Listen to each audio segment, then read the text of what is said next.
Avui és 25 de novembre, el Dia Internacional per l'Eliminació de la Violència contra les Dones. I és per això que avui commemorem aquest dia i ho celebrem tirant endavant iniciatives en contra d'aquesta violència, que és una part més de la violència masclista.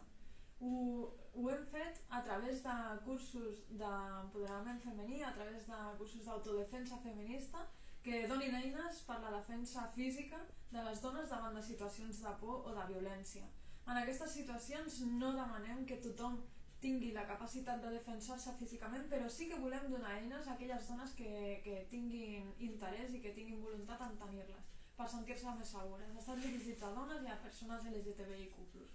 També hem fet la visualització d'unes pel·lícules entorn a la qüestió de la violència contra la dona al marc del Festival REC. Són unes visualitzacions de pel·lícules que també porten a un debat posterior i que creiem que ajudarà molt a que es posin en comú totes aquelles propostes i també les percepcions i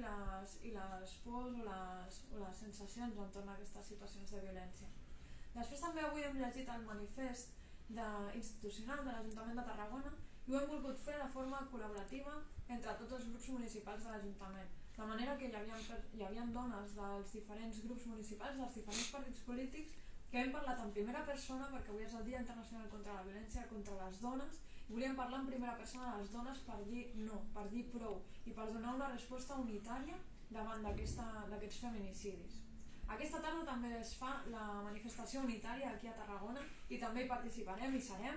i recolzant el moviment feminista sempre, aquest moviment feminista que actua no només avui sinó que actua la resta de l'any, i també nosaltres com a institucions també hem d'estar els 365 dies de l'any tirant endavant polítiques i tirant endavant mesures que acabin amb aquesta violència masclista. Per una Tarragona feminista.